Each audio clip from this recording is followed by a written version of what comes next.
गोस्वामी जी कहते हैं, सती मरत हरिसन बर मांगा, जन्म जन्म शिव पद अनुरागा। मरते समय मां ने भगवान श्री हरि से वरदान मांगा, प्रभु अगले जन्म में भी मैं बाबा के ही चरणों की दासी बनूं। भगवान ने कहा तथास्तु, और इसी कारण ते ही कारण हिमगिरि गृह जाए, जन्मी पार्वती तन पाए। कारण हिमगिरि गृह जाए, जन्मी पार्वती तन पाए। सोह शैल गिरिजा गृह आए, जिम जन राम भगत के पाए। सोह शैल गिरिजा गृह आए, जिम जन राम भगत के पाए। इसी वरदान के कारण सती मैया का शरीर शांत हुआ और उनका अगला जन्म हिमांचल महाराज के घर में मां पार्वती के रूप में हुआ है। आइए एक बार भाव श्रद्धा से बोलिए पार्वती मैया की जय। पार्वती मैया का जन्म हुआ। नारद जी महाराज पहुंचे हिमांचल जी के घर। हिमांचल जी ने पांव पखारा, पूजन किया, श्रेष्ठ आसन पर पधराया और नारद जी से बोले, मुनिवर आप त्रिकालदर्शी हैं, सर्वत्र आपकी गति है। आप मेरी बेटी की हाथ की रेखाओं को देखकर इनमें क्या दोष गुण है वो कृपा करके बताइए। नारद जी मैया का हाथ देखे और मुस्कुरा कर बोले, कह मुनि बिहसी गूढ़ मृदुबानी, असुता तुम्हार सकल गुण खानी। महाराज आपकी बेटी समस्त सद्गुणों की खान है। इनका नाम उमा अंबिका भवानी होगा। इनका सौभाग्य अखंड होगा।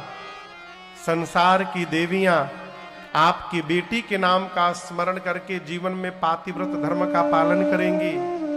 आपकी बेटी की सर्वदा पूजा होगी।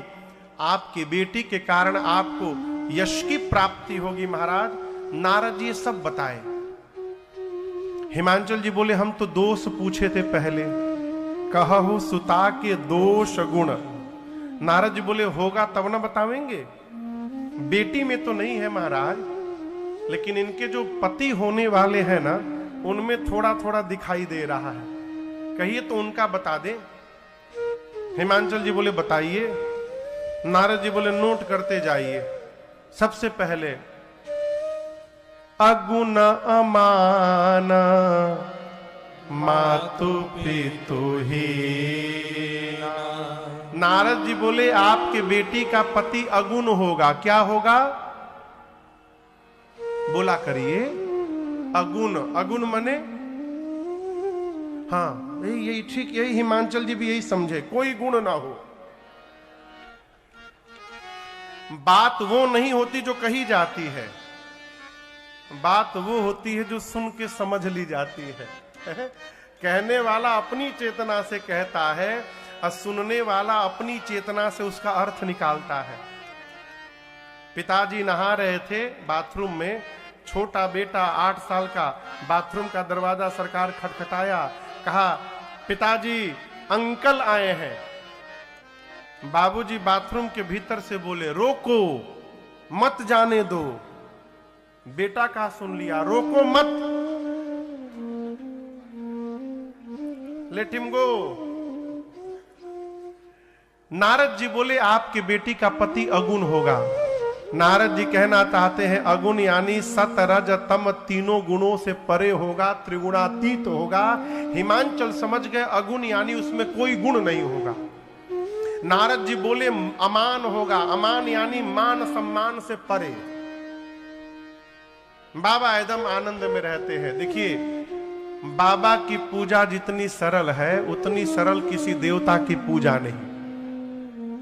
सगार कुछ ना मिले, एक लोटा पानी लीजिए, कोई मंत्र याद ना आवे, हर हर महादेव हर हर महादेव ये भी याद नहीं है, बम बम बम बम कह के चला दीजिए, बाबा गदगद।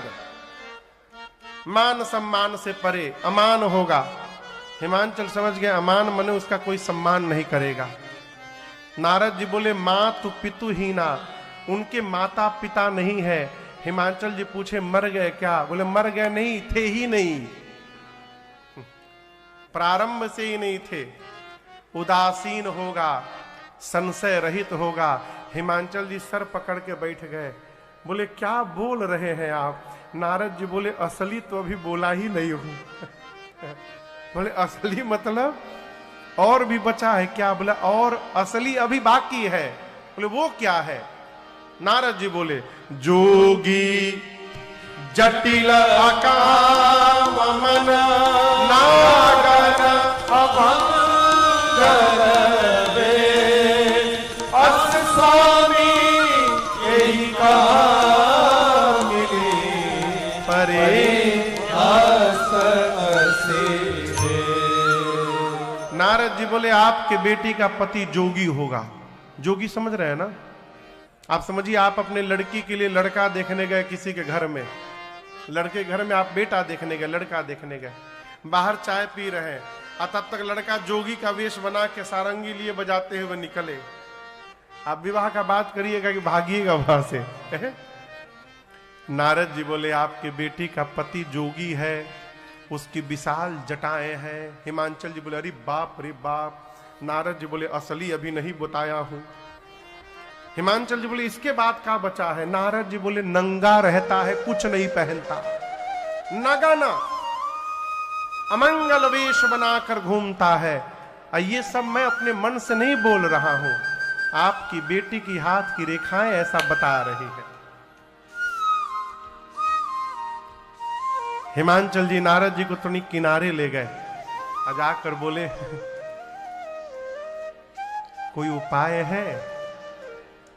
हिमांचल जी नारद जी पूछे कैसा उपाय? हिमांचल जी बोले दूल्हा बदलने का कोई उपाय रखे हैं आप? नारद जी बोले कह मुनि सहिमवंत सुनु, जो विधि लिखा लीला, देव धनुज नर नाग मुनि को में।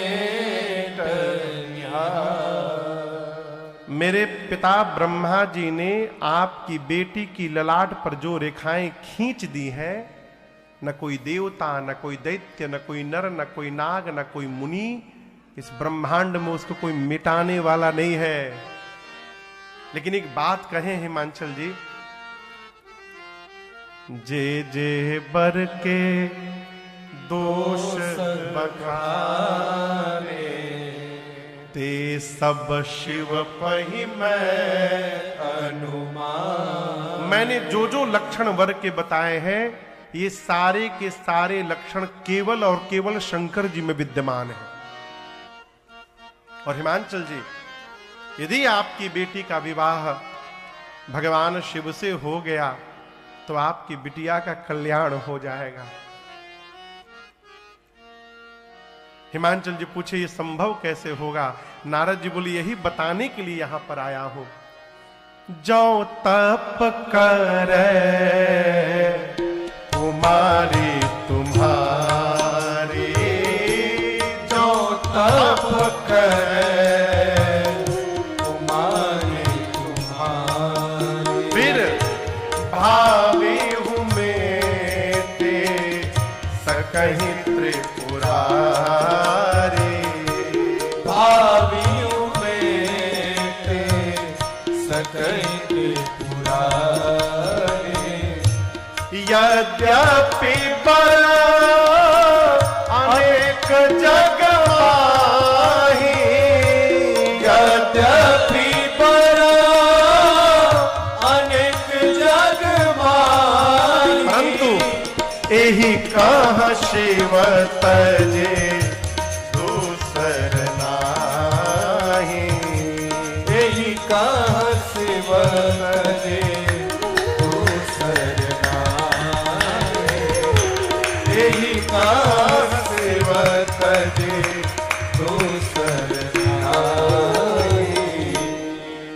नारद जी ने कहा महाराज वर तो संसार में अनेक हैं, परंतु आपकी बिटिया के लिए महेश को छोड़कर दूसरा कोई वर नहीं है।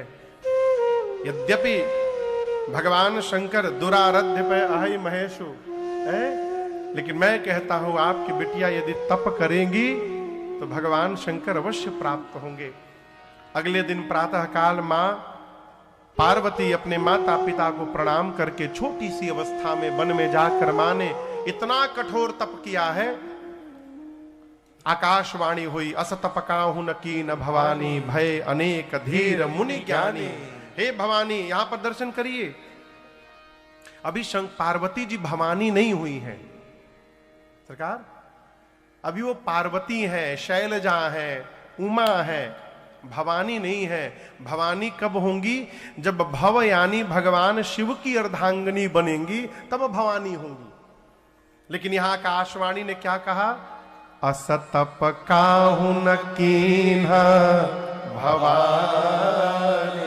हे पार्वती जी, हम आपको भवानी कह रहे हैं, अर्थात आपकी जो मनोकामना है वो पूर्ण होती है। आप बहुत शीघ्र भव की भवानी बनेंगी, ये हमारा आपको आशीर्वाद है। इधर जब से मां सती का शरीर शांत हुआ, भगवान शंकर को वैराग्य आ गया। कैलाश से निकले, कहीं कथा होती, श्रवण करते, भगत मिलते, सुनाते।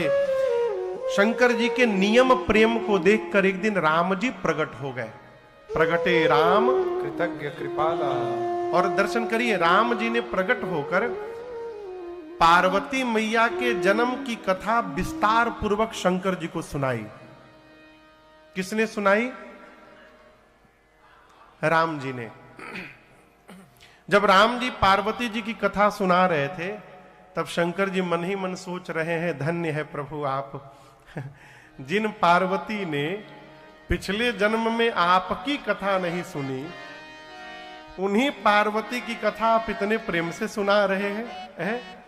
जब कथा पूरी हो गई तो राम जी ने पूछा, कहिए बाबा कथा कैसी रही? शंकर जी बोले, इतना दिव्य कथावाचक जब कथा सुनाएगा तो कथा अपने आप दिव्य हो जाएगी। अद्भुत। राम जी बोले, इतनी अच्छी मैंने आपको कथा सुनाई, दक्षिणा कुछ नहीं देंगे हमको? शंकर जी ने कहा, जो आज्ञा प्रभु। तो राम जी ने कहा, मेरी यही दक्षिणा है, जाय विवाह सैलजहि यहां मोहि मांगे। आप जाकर पार्वती जी से विवाह करिए। शंकर जी ने कहा, प्रभु आप जो कह रहे हैं उचित नहीं है, परंतु माता पिता सदगुरु और स्वामी के वचन पर उचित अनुचित का विचार नहीं करना चाहिए, उसका पालन करना चाहिए।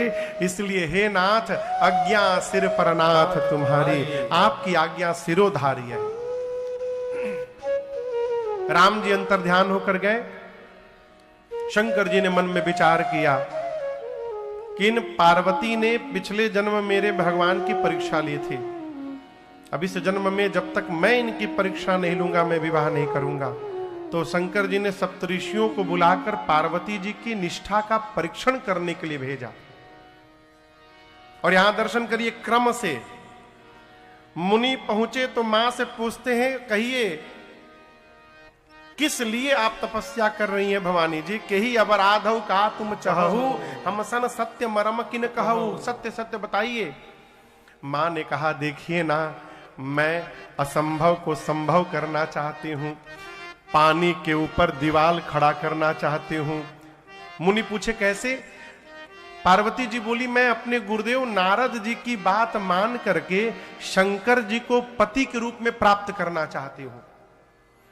मुनियों ने पहला प्रहार नारद जी पर मारा, गुरु जी पर।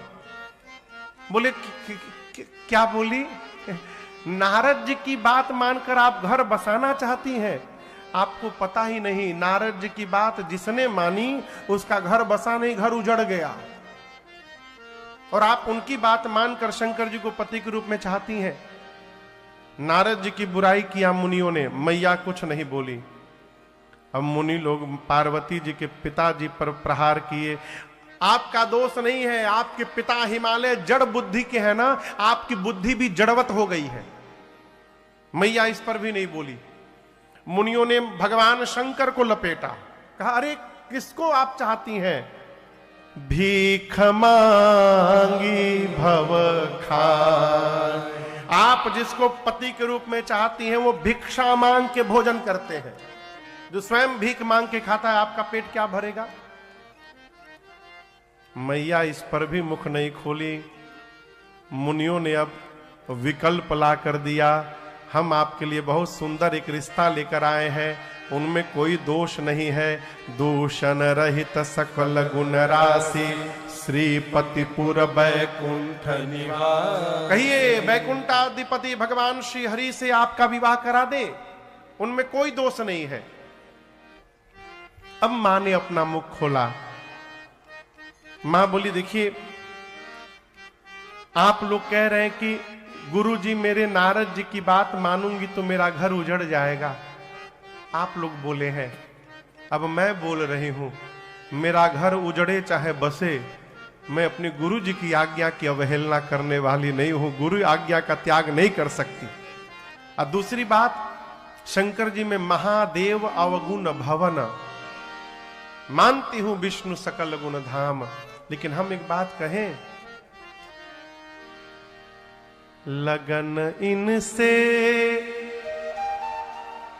हम लगा बैठे, जो होगा देखा जाएगा। लगन इनसे लगा बैठे, जो होगा देखा जाएगा। लगन इनसे लगा बैठे, जो होगा देखा जाएगा। लगन इनसे लगा बैठे, जो होगा देखा जाएगा।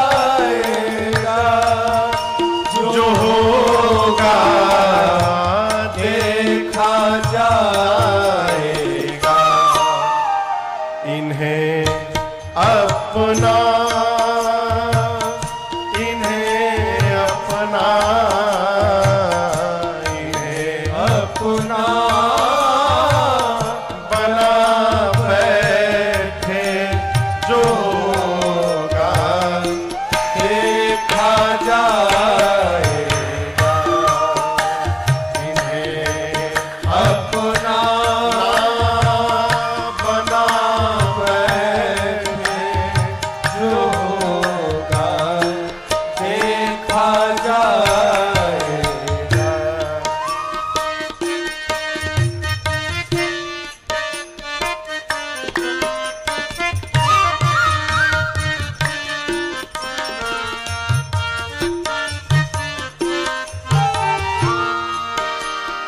कभी दुनिया से डरते थे, तो छुप छुप याद करते थे। कभी दुनिया से डरते थे, तो छुप छुप याद करते थे। तो छुप छुप याद करते थे। अब शर्म हम बेच खा बैठे, शर्म हम बेच खा बैठे, जो होगा देखा जाएगा। हम बेच खा बैठे, जो होगा देखा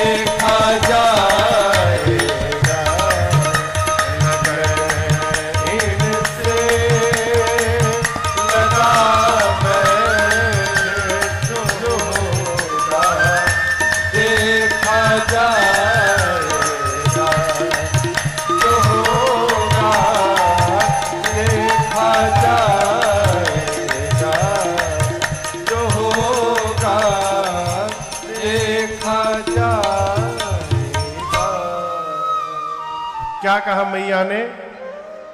जो होगा देखा जाएगा। मां की निष्ठा देखकर सप्तऋषि जय जयकार किए, जाकर भगवान शंकर को मां की निष्ठा बताएं।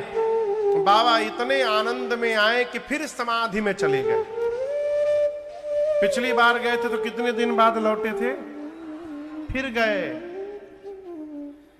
कब आएंगे अब किसी को नहीं पता। इसी बीच एक दैत्य ने जन्म लिया जिसका नाम था ताड़कासुर। सरकार कभी कभी सोचते हैं इन राक्षसों का एक सूत्री कार्यक्रम, जन्म लो तपस्या करो। आप दर्शन करिए, जितने राक्षस हुए जन्म लिए तपस्या किए, इतना तपस्या किए कि ब्रह्मा जी शंकर जी वरदान देने के लिए विवश हो गए। अब मांगते क्या है? हम मरे नहीं। हाँ, ससुरे सब मरते हैं लेकिन मांगेंगे जरूर कि हम मरे नहीं। ताड़कासुर मांगा ब्रह्मा जी से, मैं मरूं नहीं। ब्रह्मा जी बोले कुछ और मांगो, मरना तो पड़ेगा। अब दिमाग लगाने लगा कैसे न मरूंगा, तो सोचा शंकर जी समाधि में है, कब आएंगे।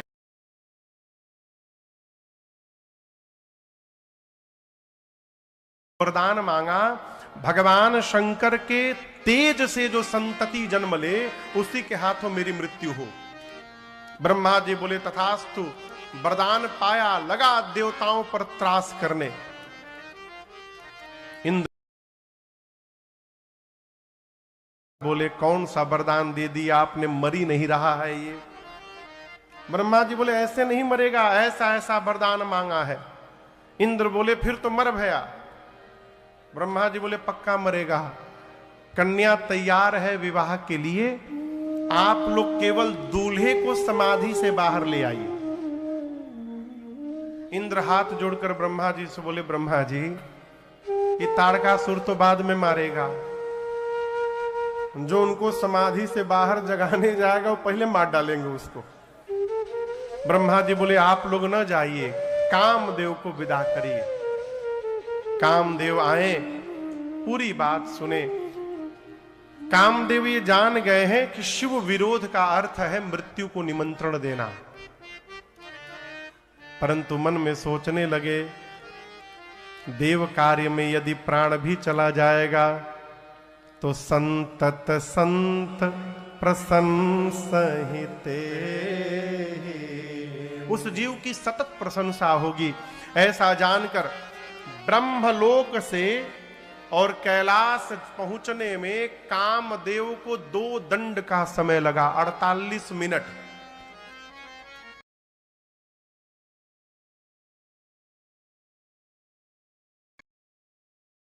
पूरी सृष्टि काम के वशीभूत हो गई। कैलाश पहुंचे, देखे भगवान शंकर पर कोई प्रभाव नहीं।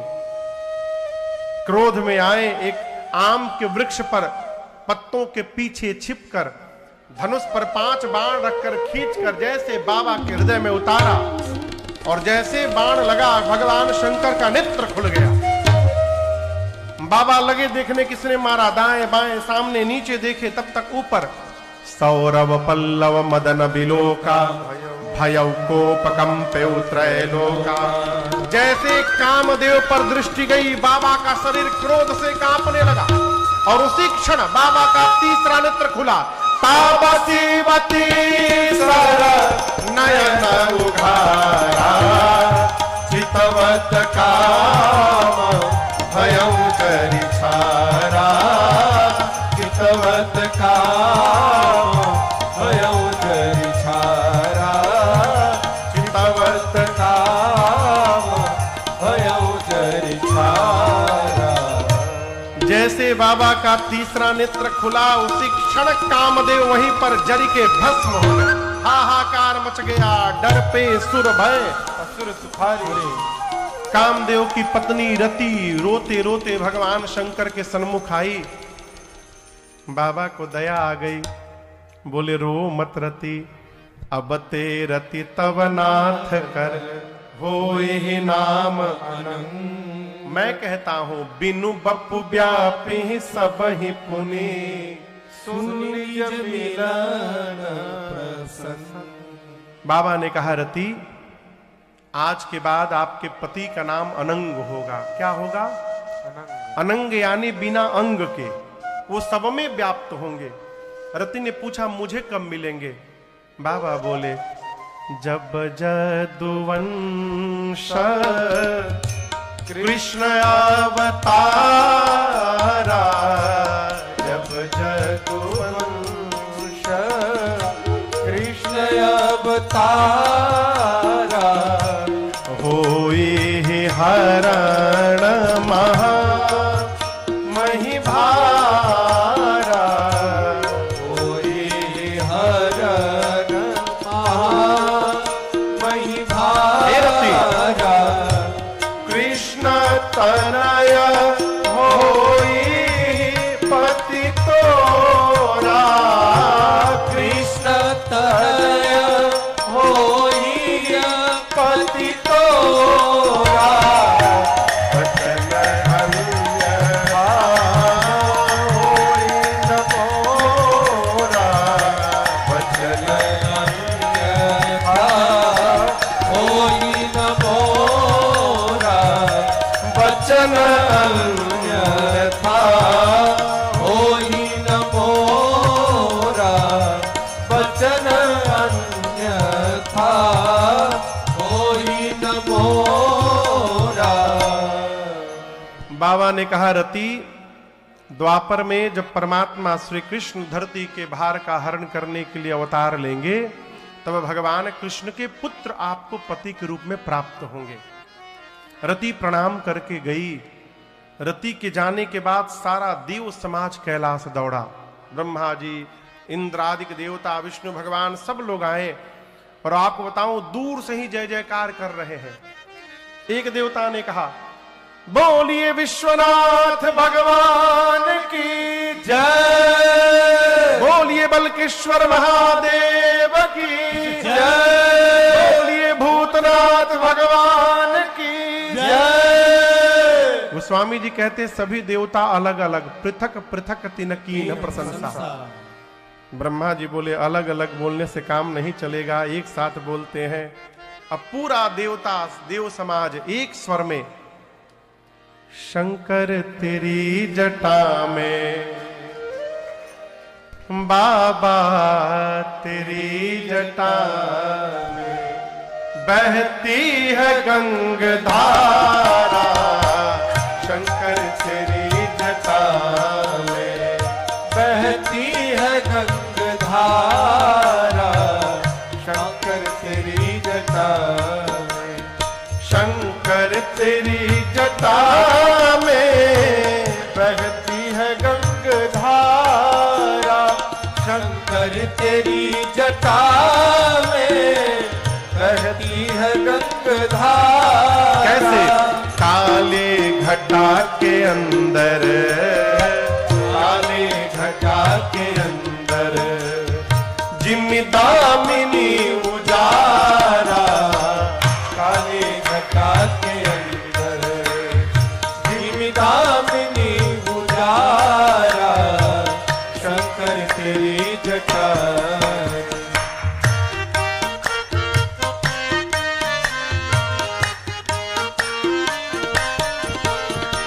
गल मुंड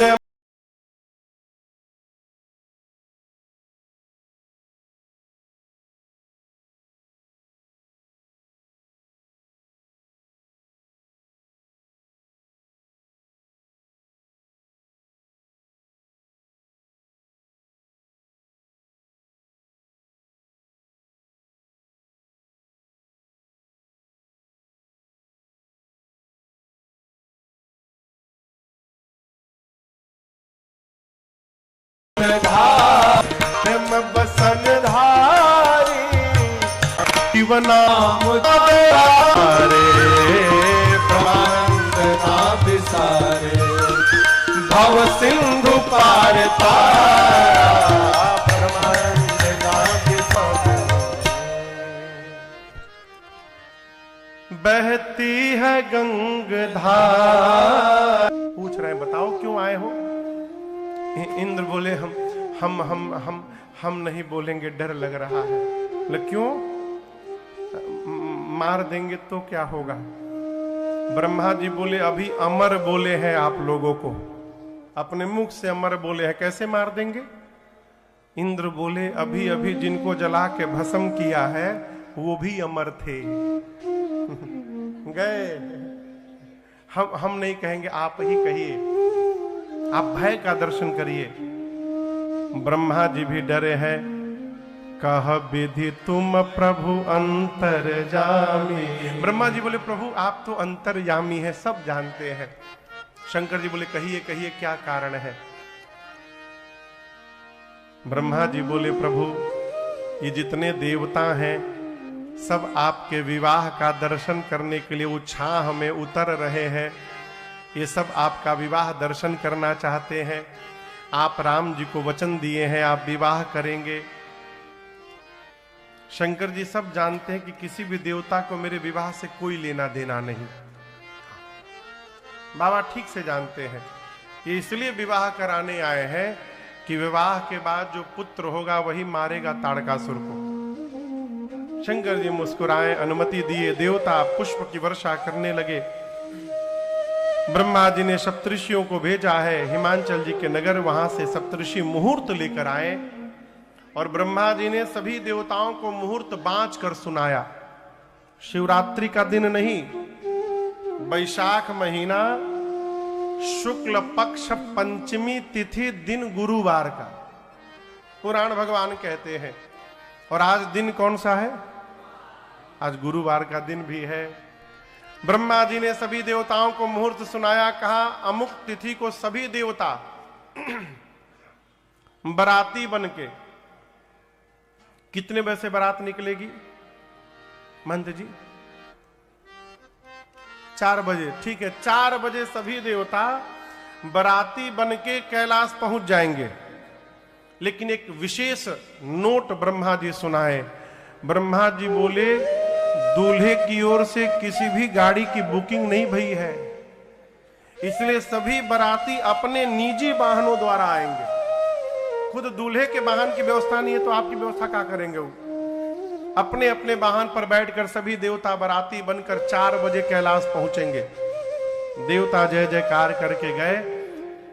अब विवाह का दिन आ गया। गोस्वामी जी कहते हैं लगे सवारन सकल सुर वाहन विविध विमान, हो ही सगुन मंगल सुभद करैया पछरागा। आपसे एक बात कहूं, आजकल विवाह में एक कार्यक्रम होता है संगीत का, होता है ना? किसके घर होता है? दूल्हे के घर के दुल्हन के घर? दूल्हे के घर और दुल्हन के घर, दोनों जगह होता है ना? पूरे ब्रह्मांड में एकलौता विवाह मेरे बाबा का ऐसा हुआ जहां दूल्हे के घर में कोई संगीत का कार्यक्रम नहीं, सारा संगीत का कार्यक्रम बारातियों के घर में चल रहा है। यहां गोस्वामी जी कह रहे हैं देवताओं के यहां देवलोक में अप्सराएं नृत्य कर रही हैं, मंगल गीत गाए जा रहे हैं। सभी देवता अपने को सजाते हैं, अपने वाहन को सजाते हैं। विष्णु भगवान किस पे चलते हैं? कहिए कहिए। गरुण पर। विष्णु भगवान अपने गरुण जी को नहलाकर सरकार खूब सुंदर लाल रंग की चांदनी ओढ़ा रहे हैं, गले में माला पहना रहे, इत्र लगा रहे गरुण जी पर। इंद्र अपने श्वेत वर्ण के ऐरावत हाथी को रगड़ रगड़ के चमका रहे हैं और उन्हीं के बगल में यमराज अपन करिया भैंसा लेके खड़े हैं। यमराज देखे इंद्र का वाहन व्हाइट, हमार वाहन ब्लैक, वो लगे भैंसे को रगड़ने। इंद्र ने कहा कितनों रगड़ोगे गोरा नहीं होने वाला है ये। वो अपने भैंसे को सजा रहे हैं, कोई बकरा सजा रहा है, कोई मगर सजा रहा है। कुबेर पुष्पक विमान पे चलते हैं, वो पुष्पक विमान में लड़ियां लगा रहे हैं। सब तो अपने अपने वाहन को सजा रहे हैं। किसी के मन में ये नहीं है कि जिनके विवाह में चलना है उनको कौन सजाएगा, उनका वाहन कौन सजाएगा? कोई नहीं आया। 2 बज गया है, 2 घंटे बाद बारात निकलनी है। बाबा आनंद में बैठे हैं, बाबा के गण परेशान। शंकर जी पूछे परेशान क्यों हो? गण बोले प्रभु एक भी देवता आपको सजाने आज नहीं आया। शंकर जी बोले अपने से टाइम मिलेगी तब ना हमारी याद आएगी। बाबा बोले देखो देवता यदि आ भी गए ना तो वो मेरा श्रृंगार नहीं कर पाएंगे। क्यों? शंकर जी बोले शंकर का श्रृंगार वही कर सकता है जो मेरा मन समझता है।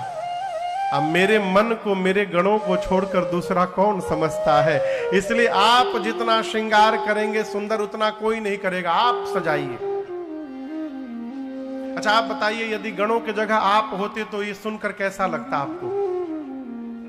कहिए। हाँ, डरिए मत, बोलिए।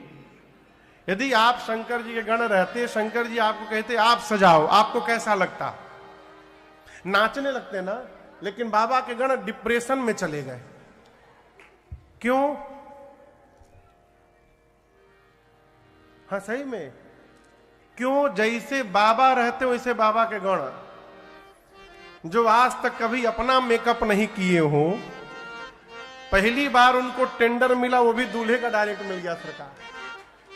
अब वो सोचने लगे हम सजाएंगे तो सजाएंगे कैसे। बाबा बैठ गए और आप दर्शन करिए पूज्यपाद गोस्वामी तुलसीदास जी महाराज इन चौपाइयों के माध्यम से भगवान शंकर का श्रृंगार करते हैं। आइए हम और आप भी उस भाव में प्रवेश करें। बाबा कहते हैं शिव ही शंभु गण करहि श्रृंगारा, शिव ही शंभो गण करहि श्रृंगारा, जटा मुकुट अहे मोरु सवारा, जटा मुकुट अहे मोरु सवारा, कुंडल कंकन पहिरे व्याला, कुंडल कंकन पहिरे व्याला, तन विभूति पट के हरि छाला, तन विभूति पट के हरि छाला। आप भी गाइए। शशि ललाट सुंदर सिर गंगा, शशि ललाट सुंदर सिर गंगा, नयन तीन उपवीत भुजंगा, नयन तीन उपवीत भुजंगा, गरल कंठ उर नरसिर माला, गरल कंठ उर नरसिर माला, अशिव वेश शिव धाम कृपाला,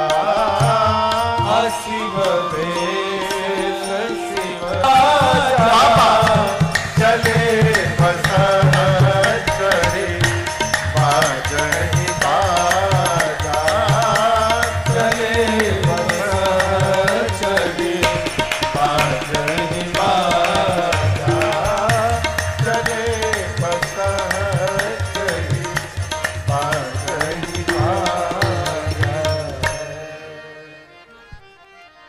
बाबा बैठ गए। बाबा के गण विचार करने लगे कहां से प्रारंभ किया जाए। सबसे पहली दृष्टि गणों की बाबा की जटाओं पर गई। काम दहन के समय क्रोध के कारण जटाएं बिखर गई थी। गणों ने सोचा पहले इसको व्यवस्थित किया जाए और जटाओं को लपेटना प्रारंभ किया। गणों ने लपेटते लपेटते ऐसा लपेट दिया कि सिर पर जटाओं ने मुकुट का आकार ले लिया। जैसे मुकुट बना, दूसरा गण तुरंत हाथ पकड़ा, कहा छूना मत इसको। बोले क्यों? बोला टोपी का काम खत्म। ये दूल्हा का टोपी है। शंकर भगवान जब देखे ना कि जटाओं का टोपी मेरे सिर पर है, मुकुट, बाबा गदगद हो गए। जानते हैं क्यों? शंकर भगवान सोचने लगे 14 वर्ष मेरे आराध्य प्रभु भी इसी प्रकार जटाओं का मुकुट बना के घूमते रहे, मैं भी उसी स्वरूप को प्राप्त हो गया हूं। बाबा गदगद हो गए। अब सिर पर जटाओं का मुकुट लगा के गण चुपचाप खड़े हैं। एक ने कहा क्या हुआ? गण ने कहा देखिए, मुकुट पहनने से केवल कोई दूल्हा नहीं होता। आपसे प्रश्न करूं, बारात में बारातियों से दूल्हे को भिन्न कौन करता है? कौन सा श्रृंगार? सेहरा। उसको हमारे यहां पूर्वांचल में सरकार मौर कहते हैं। मौर समझ रहे हैं ना? ऐसे ऐसे झूलता रहता है सामने। एक गण बोला मौर जब तक बाबा नहीं लगाएंगे तब तक दूल्हा कैसे बनेंगे? शंकर जी पूछे व्हाट इज मौर? ये मौर क्या है? बोले कुछ नहीं प्रभु, यहां बस ऐसे ऐसे लटका रहता है, यहां उठा रहता है। बाबा पूछे उसके बाद उसका क्या होगा? बोले अगले दिन गंगा जी में सीताराम। शंकर जी बोले देखो, मैं एक बार जिसको अपने सिर पे चढ़ा लूंगा उसका कभी जीवन में विसर्जन नहीं होने देता हूं, इसलिए ऐसा मौर बनाना जिसका विसर्जन न करना पड़े। अब गण सोचे ऐसा मौर कहां से लाए? एक गण बोला मैं व्यवस्था करता हूं। गया एक जगह, एक पर्वत के खोह में 4-5 हजार सांप नाच रहे थे। शंकर जी पूछे तुम लोग इतनी तेजी से क्यों नाच रहे हो? प्रैक्टिस, बारात चलेगी ना, वहां परफॉर्मेंस देना है अपना। गण बोले अच्छा रुको, पतले पतले जितने हो सब बाहर निकलो। एक सांप बोला कितना पतला? बोला 10 mm से नीचे वाले। 300-400 सांप सरकार बाहर आ गए। उसमें से 40-50 सर्पों के सिर ऊपर हो गए और सबके पूंछ बाबा के चेहरे के आगे झूलने लगे। शंकर जी पूंछ हटा के पूछे ई का है हो? गण बोले प्रभु आपका मौर है, ये सर्पों का मौर। आभूषण दर्शन करिए। गोस्वामी जी कहते हैं कुंडल कंकण पहिरे कान में कुंडल सर्प का, हाथ में कंगन सर्प का, बाजूबंद सर्प का। लेकिन आपसे निवेदन करूं, ये न समझिएगा कि जो सांप मिला उसी को लपेट दिए ना। सरकार गणों ने मैचिंग का पूरा ध्यान रखा है। पुराण भगवान कहते हैं करकोटक और कुल्की नाम के 2 जुड़वा सांप थे, दोनों देखने में बिल्कुल एक जैसे। करकोटक को दाहिने कान में लगाया गया, कुल्की को बाएं कान में। कंबल और अश्वतर नाम के सर्प से भगवान शंकर का कंगन बना। शंख और पद्म नाम के सर्प से बाजूबंद बना। तब तक एक गण बासुकी सर्प को लेकर शंकर जी के सीने पे लपेटने लगा। शंकर जी पूछे यहां क्यों लगा रहे हो? कहे प्रभु आपका जनेऊ है यज्ञोपवीत। बासुकी सर्प का यज्ञोपवीत बना। सिर से पांव तक बाबा सर्प का आभूषण पहन के तैयार हो गए। एक गण ने कहा कि थोड़ा पाउडर लग जाए तो आनंद हो जाए। अब वहां पाउडर कहां से आए? गण दौड़ा एक श्मशान में, वहां से चिता का भस्म उठा के लाया। एक तो बाबा पहले से गोर, हमारे राम जी काला कहते हैं लेकिन काले नहीं है, डार्क ब्लू कलर के हैं। नीलांबुज श्यामल कोमलांगम। लेकिन भगवान शंकर सांवले नहीं है। कर्पूर गौरम करुणावतारम। कपूर के समान वर्ण है बाबा का। एक तो पहले से गोरे, ऊपर से गण गए श्मशान का भस्म लाकर पूरे शरीर में लेप दिए। भस्म का लेपन हुआ। 3 नेत्र है। पूरा शरीर किस रंग का है? कहिए किस रंग का बाबा का शरीर है? श्वेत। और गला किस रंग का है? नीला, पूरा डार्क ब्लू बना हुआ है ये। ललाट पर चंद्रमा है, सिर पर देव नदी गंगा है, एक हाथ में त्रिशूल, एक हाथ में डमरू। एक गण ने कहा कि गला थोड़ा सूना लग रहा है। सूना अभी भरता हूं। कहा प्रभु हम एक बात कहें, हम एक ऐसी माला बनाना जानते हैं नाथ जिसकी लाइफ टाइम गारंटी, मुरझाएगा ही नहीं कभी। गणों ने डिसाइड किया वही माला पहनाया जाए जिसकी लाइफ टाइम गारंटी हो। गया श्मशान, वहां से 40-50 नरमुंड उठा के लाया, खोपड़ी, और एक पतले सांप में सभी मुंडियों को डाला। सांप का सिर पूंछ बांध करके अब भगवान शंकर के गले में खोपड़ी की माला पहना दिए सब। बोले प्रभु बहुत सुंदर लग रहे हैं आप। बाबा जब डमरू त्रिशूल लेके खड़े हुए तब गणों की दृष्टि गई, बाबा कुछ पहने ही नहीं है। गणों ने कहा प्रभु ऐसे कैसे चलेगा? बाबा बोले ऐसे ही चलता है। गण बोले प्रभु यदि इस रूप में आप वहां पहुंच जाएंगे तो सब भाग जाएंगे। गणों ने बाघंबर उठाया, बाबा के कमर में लपेटा और सरकार एक सांप से बांध दिया उसको। और गणों ने सांप से कहा देखो जब तक बाबा लौट के वापस ना आ जाए तुम हिलना मत यहां से। बोला बिल्कुल नहीं हिलूंगा। एक हाथ में त्रिशूल, एक हाथ में डमरू, अरे कर त्रिशूला और डमरू विराजा, कर त्रिशूला और डमरू विराजा, चले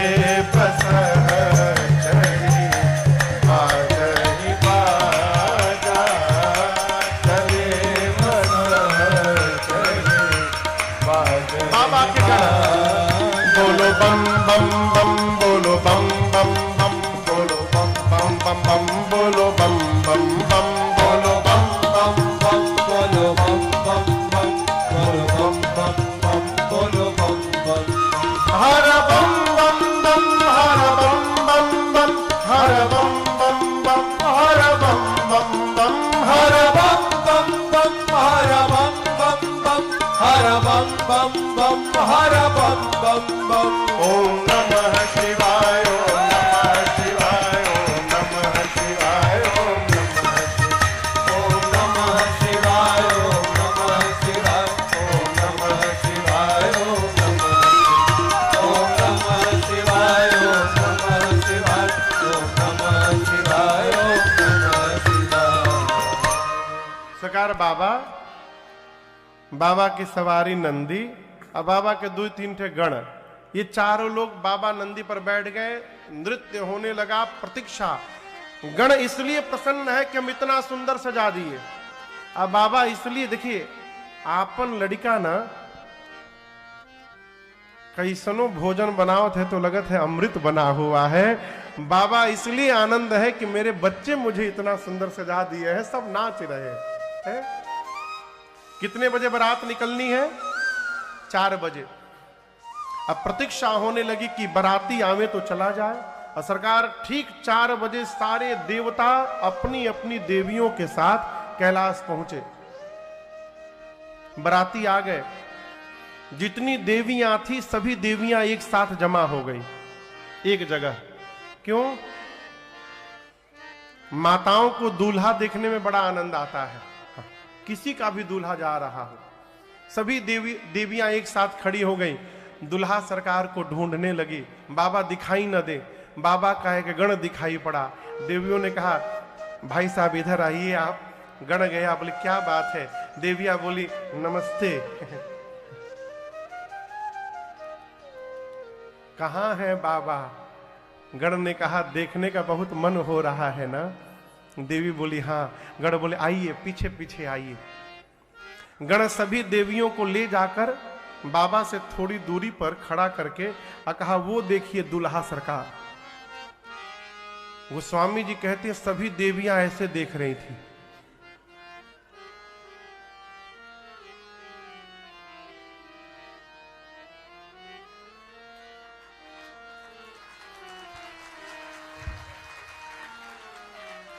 खुसुर फुसुर कुछ आवाज हुई।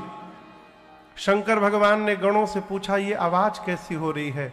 गण बोले, प्रभु आपकी सुंदरता तीनों लोक में फैल गई है, भीड़ लगी है देखने के लिए आपको।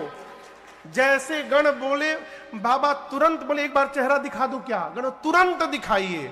बाबा जैसे सांपों का पूंछ उठाकर अपना चेहरा दिखाएं और मुस्कुराए, सभी देवियां वहां से भाग गई। भागते भागते बोल रही है, बाप रे बाप, ऐसे दूल्हे के लिए भी दुल्हन बनाई गई है? कौन पिता अपनी बेटी का विवाह करेगा इतने डेंजरस दूल्हे के साथ? जाकर देवताओं को देवियां बताई। आपको बताऊं, सभी देवताओं का चेहरा उतर गया। देवता आपस में बात कर रहे हैं, बताओ 3 दिन से मैं मेकअप कर रहा था, 3 दिन से। ऐसा दूल्हा जाएगा तो हमको कौन देखेगा? सब मेहनत